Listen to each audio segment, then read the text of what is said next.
हमारे आज के सोर्सेज में से एक बड़ी ही कमाल की और सच कहूं तो थोड़ी परेशान करने वाली बात निकल कर आई है।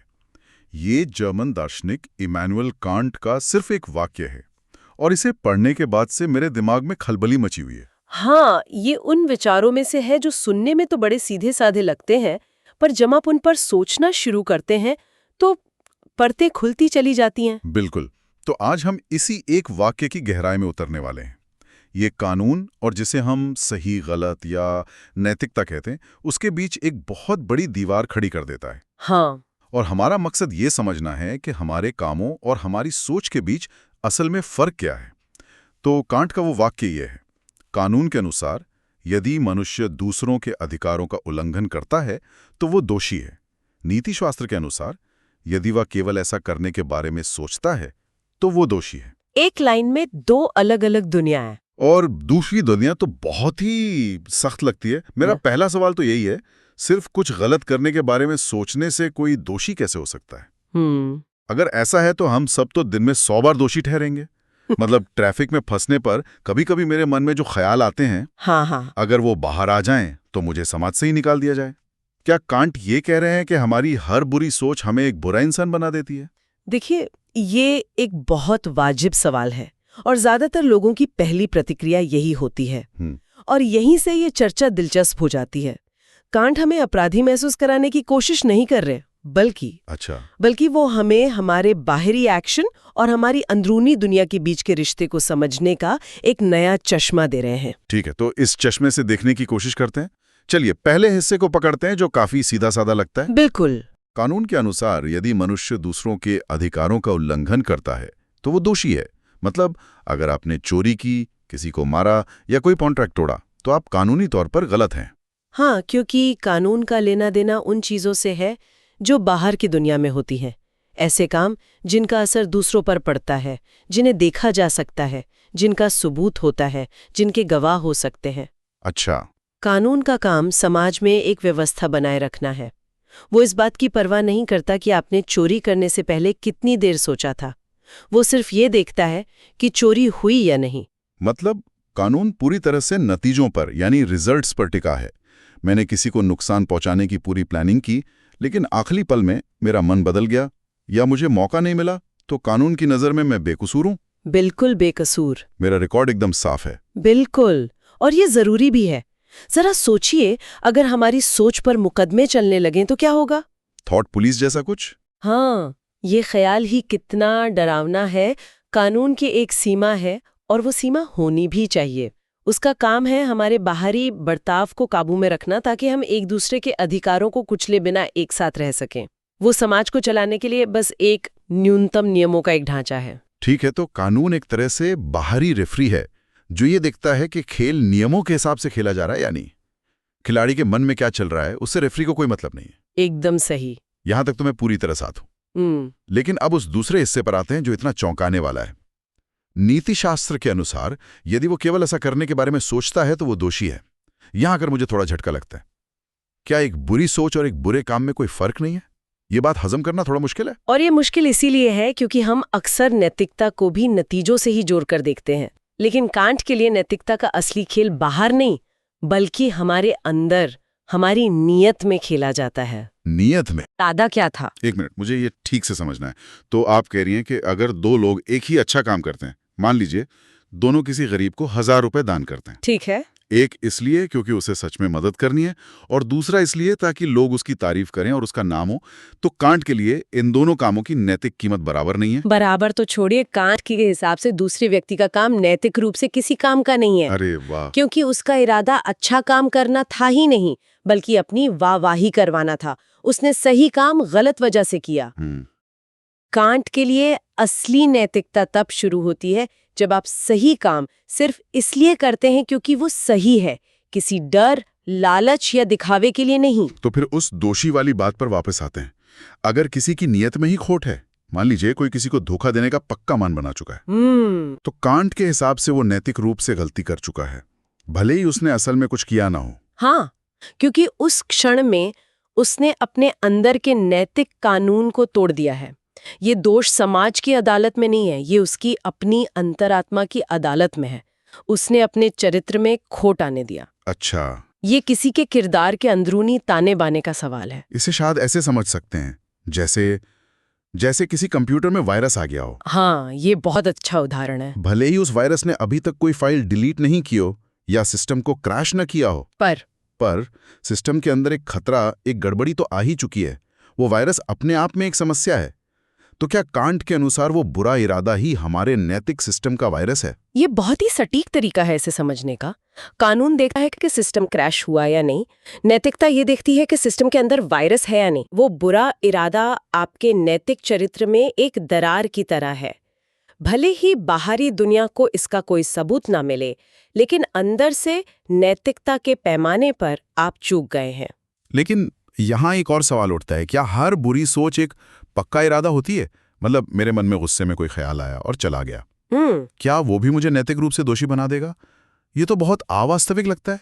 अगर हम अपनी हर बुरी सोच के लिए खुद को कोसने लगें तो हम जी नहीं पाएंगे। ये बहुत जरूरी फर्क है। बिल्कुल सही पॉइंट है ये। कांट एक फ्लीटिंग थॉट यानी एक पल के लिए आए ख्याल और एक सेटल्ड इंटेंशन यानी एक पक्के इरादे के बीच फर्क करते हैं। अच्छा, किसी के लिए बुरा सोचना जो गुस्से या जलन में हो सकता है, और किसी को नुकसान पहुंचाने की योजना बनाना और उस पर कायम हो जाना, इन दोनों में जमीन आसमान का अंतर है। ठीक है। कांट दूसरे वाले की बात कर रहे हैं। जब आप अपने तर्क बुद्धि का इस्तेमाल करके सोच समझकर एक गलत काम करने का फैसला करते हैं, तब आप नैतिक रूप से जिम्मेदार बनते हैं। मतलब सिर्फ एक बुरा ख्याल आना आपको बुरा इंसान नहीं बनाता? नहीं, लेकिन उस ख्याल को पालना, पोषना और उसे एक इरादे में बदलना वो जरूर बनाता है। एकदम। अच्छा, तो ये फर्क बहुत मायने रखता है। तो मुद्दा सिर्फ सोच का नहीं बल्कि सोच को इरादे में बदलने का है। अब मुझे थोड़ा समझ आ रहा है कि कांट ने कानून और नैतिकता के बीच इतनी मोटी लकीर क्यों खींची। इसका असल जिंदगी में क्या मतलब हुआ? इसका मतलब बहुत गहरा है। ये हमें बाहर से मजबूर होकर सही होना और अंदर से अपनी मर्जी से सही होने का फर्क समझाता है। अच्छा, कानून हमें बाहर से काबू में रखता है। पुलिस का डर, सजा का डर, समाज में बेइज्जती का डर, हम इन वजहों से नियम मानते हैं। तो मतलब कोई ऐसा इंसान हो सकता है जो अपनी पूरी जिंदगी में एक भी कानून ना तोड़े, हो सकता है एक भी चालान ना कटवाए, लेकिन कांट की नजर में वो इंसान पूरी तरह से अनैतिक हो। बिल्कुल, यही इस विचार का सबसे दिलचस्प पहलू है। सोचिए उस इंसान के बारे में जो चोरी सिर्फ इसलिए नहीं करता क्योंकि उसे पकड़े जाने और जेल जाने से डर लगता है, ना कि इसलिए कि वो चोरी को मन से गलत मानता है। कानून की नजर में तो वो एक आदर्श नागरिक है, उसका रिकॉर्ड बेदाग है। लेकिन कांट की नैतिकता की नजर में वो फेल हो गया। फेल हो गया? क्यों? क्योंकि उसका अच्छा व्यवहार मजबूरी का नतीजा है, उसकी अपनी नैतिक ताकत का नहीं। अगर कल को ये पक्का हो जाए कि वो चोरी करके कभी पकड़ा नहीं जाएगा, तो वो शायद चोरी कर लेगा। सही बात है। नैतिकता की असली परीक्षा तो तभी होती है जब कोई देख नहीं रहा होता, जब कोई सजा का डर नहीं होता। चलिए इसे आज के जमाने के एक उदाहरण से समझते हैं। एक कारोबारी है जो अपने प्रोडक्ट में मिलावट करके ज्यादा मुनाफा कमाने की पूरी योजना बनाता है। वो हिसाब लगाता है कि कितना फायदा होगा, कैसे पकड़ में आने से बचना है। ठीक है। लेकिन फिर उसका वकील उसे समझाता है कि आजकल नियम बहुत सख्त हो गए हैं और अगर वो पकड़ा गया तो उसे करोड़ों का जुर्माना और जेल हो सकती है। साथ ही उसकी कंपनी की इज्जत मिट्टी में मिल जाएगी। ये सुनकर वो डर जाता है और अपना प्लान छोड़ देता है। अब देखिए कानून की दुनिया में क्या हुआ। कुछ भी नहीं, कोई मिलावट नहीं हुई, किसी ग्राहक को नुकसान नहीं पहुंचा। वो कारोबारी कानूनी तौर पे पूरी तरह पाक साफ है। लेकिन कांट के हिसाब से नैतिक रूप से वो सीमा को लांघ चुका है। बिल्कुल। जिस पल उसने अपनी बुद्धि का इस्तेमाल करके धोखा देने का पक्का इरादा बनाया था, उसी पल वो अपनी नैतिकता की अदालत में दोषी हो गया। उसका इरादा किसी नैतिक ज्ञान की वजह से नहीं बदला, बल्कि सिर्फ नुकसान के डर से बदला। और ये आज की डिजिटल दुनिया में और भी ज्यादा सच लगता है ना। सोचिए उस इंसान के बारे में जो किसी के खिलाफ ऑनलाइन नफरत फैलाने वाला झूठा पोस्ट लिखने की पूरी तैयारी कर लेता है, लेकिन फिर अपना अकाउंट सस्पेंड होने या नौकरी जाने के डर से रुक जाता है। हाँ, कानून की नजर में कुछ नहीं हुआ, पर कांट के हिसाब से उस इंसान की नैतिक चरित्र में वो नफरत तो मौजूद है, वो बस सही मौके का इंतजार कर रही है। हाँ, ये सब सुनकर एक बड़ा सवाल दिमाग में आता है। एक अच्छे समाज का मकसद क्या होना चाहिए? क्या सिर्फ ऐसे नागरिक तैयार करना जो नियम न तोड़ें, या ऐसे इंसान बनाना जो अंदर से अच्छे हों, जिनकी नीयत साफ हो? ज्यादातर सरकारें, स्कूल, कंपनियां तो पहले वाले पर ही ध्यान देती हैं। हाँ, क्योंकि उसे मापना आसान है, उसे लागू करना आसान है। आप नियम बना सकते हैं, कैमरे लगा सकते हैं, सजा तय कर सकते हैं, लेकिन किसी की नीयत को कैसे मापेंगे? सही बात है। अपने अंदर झांकने, अपनी प्रेरणाओं पर सवाल उठाने की बात है। आप एक अच्छा काम क्यों कर रहे हैं? क्या इसलिए कि बॉस देख रहा है या इसलिए कि ये आपका फर्ज है? तो एक तरह से ये बहुत ज्यादा व्यक्तिगत जिम्मेदारी की बात है। समाज या कानून आपकी हर सोच पर पहरा नहीं दे सकता, इसलिए आपको खुद अपना जज बनना होगा। हाँ। आपको खुद से पूछना होगा कि मेरे इस काम के पीछे का असली इरादा क्या है। और कांट के लिए यही सच्ची आजादी है। जब आप बाहरी दबावों से नहीं बल्कि अपनी ही समझ से बनाए गए नैतिक उसूलों पर चलते हैं, तब आप सच में आजाद होते हैं। वाह, ये तो बहुत ही गहरा है। हमने कांट के सिर्फ एक वाक्य से बात शुरू की और अब हम कानून, नैतिकता, आजादी और एक अच्छे समाज के मकसद जैसे बड़े बड़े सवालों तक पहुंच गए हैं। हमने दो अलग अलग दुनियाओं को समझा। कानून की दुनिया जो हमारे बाहरी कामों को आंकती है, और नैतिकता की दुनिया जो हमारी अंदरूनी नीयत को परखती है। एक दुनिया जो देखती है कि आपने क्या किया, और दूसरी दुनिया जो ये जानने की कोशिश करती है कि आप असल में हैं क्या। बिल्कुल। एक हमें बाहर से अनुशासन में रखती है ताकि समाज की गाड़ी चलती रहे, जबकि दूसरी हमें अपनी अंदर की दुनिया को संवारने की, अपने इरादों को साफ करने की एक कहीं बड़ी और निजी चुनौती देती है। और ये हमें जाते जाते एक बहुत ही दिलचस्प और शायद थोड़ा असहज करने वाले विचार के साथ छोड़ जाता है। एक थॉट एक्सपेरिमेंट, यानी एक मानसिक प्रयोग की तरह सोचिए। जी। अगर कल कोई ऐसी टेक्नोलॉजी आ जाए जिससे हमारे मन में चल रहे सारे विचार और सारे पक्के इरादे एक बड़ी स्क्रीन पे सबके सामने आ जाए, तो दुनिया हमें किस नज़र से देखेगी? ये तो किसी बुरे सपने जैसा ख्याल है। मैं तो शायद घर से बाहर ही निकलना बंद कर दूं। डर जरूर लगता है, लेकिन इस पर एक पल के लिए सोचिए।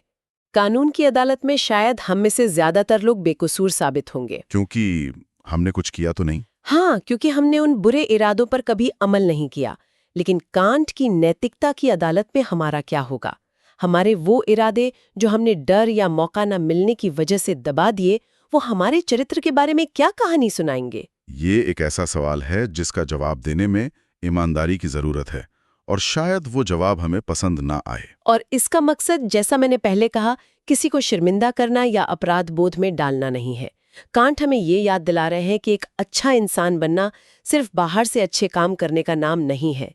ये एक लगातार चलने वाली अंदरूनी कोशिश है, अपनी सोच को समझने की, अपने इरादों को परखने की और सही काम को सही वजह से करने की। एक सफर है, कोई मंजिल नहीं। बिल्कुल। और शायद उस सफर पर चलने की कोशिश करना ही अपने आप में एक नैतिक काम है।